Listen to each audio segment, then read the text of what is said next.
Nabi Yunus alaihissalam lahir di sebuah tempat yang masuk wilayah negeri Sam.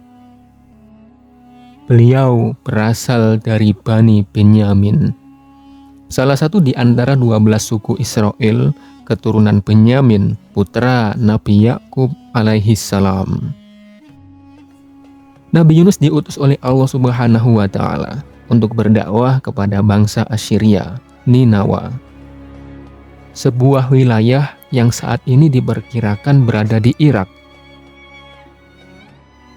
Nabi Yunus harus menempuh jarak yang jauh dari Syam menuju Ninawa untuk berdakwah. Sesampainya di Ninawa, beliau melihat bangsa Assyria dianugerahi alam yang subur dan makmur. Meski demikian, bangsa Assyria belumlah mengenal iman. Mereka menjadikan berhala sebagai Tuhan mereka.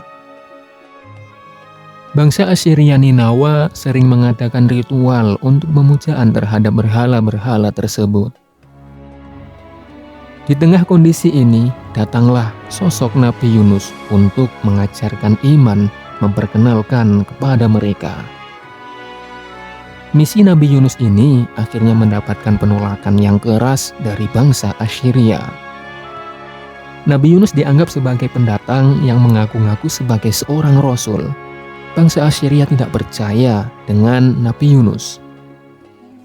Mereka mencemooh, mengolok-olok, dan menghina Nabi Yunus alaihissalam. Namun dengan perlakuan tersebut, Nabi Yunus alaihissalam tetap sabar. Beliau tetap teguh melanjutkan dakwahnya di tengah-tengah kaum Ninawa. Akhirnya beliau kembali melanjutkan misi dakwah, namun beliau kembali dihina dan ajarannya ditolak mentah-mentah oleh bangsa Ninawa. Tahun demi tahun, namun perlakuan bangsa Ninawa tidak berubah. Mereka masih melanjutkan tradisi agama nenek moyang mereka, menyembah berhala. Akhirnya, selama lebih dari 30 tahun Nabi Yunus berdakwah, namun hanya 2 orang yang mengikuti ajaran beliau.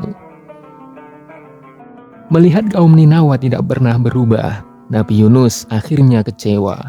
Beliau mulai merasa putus asa. Lalu begitu dirasa sudah bulat, akhirnya beliau memutuskan untuk pergi.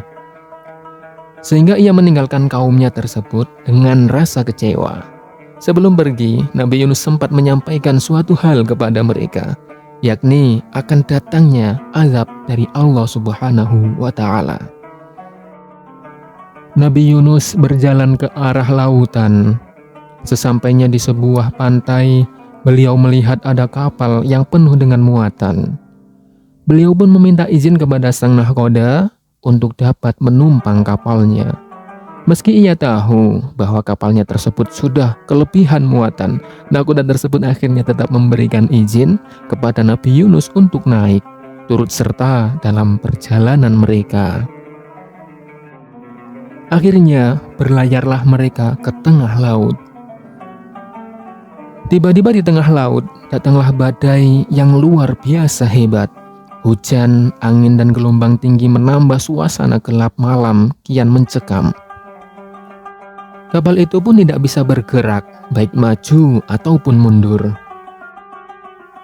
Lambat laun, kapal pun menjadi oleng dan tak dapat dikendalikan. Di tengah situasi genting ini, akhirnya sang nahkoda membuat suatu keputusan. Para penumpang diminta membuang barang mereka ke tengah laut, dengan harapan beban kapal berkurang dan kapal kembali stabil. Sayangnya hal tersebut belum membuat kapal menjadi stabil, sehingga sang nahkoda itu mengambil keputusan lain, yakni dengan terpaksa salah satu di antara mereka harus terjun ke laut. Masing-masing penumpang mulai menuliskan nama mereka. Setelah itu, nama-nama tersebut mulai diundi.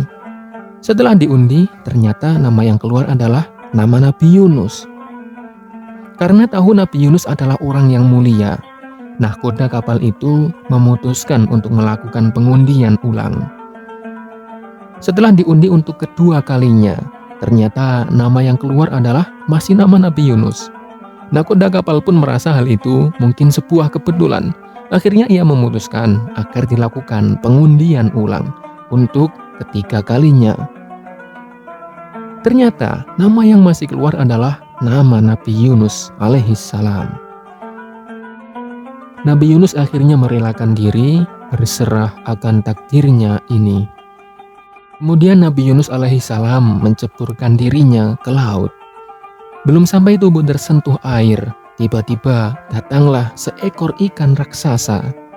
Ikan tersebut nampak membuka mulutnya lebar-lebar, lalu menelan Nabi Yunus alaihissalam. Ikan tersebut membawa Nabi Yunus ke dasar laut.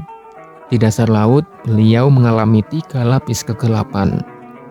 Kegelapan pertama adalah gelapnya keadaan di dalam perut ikan.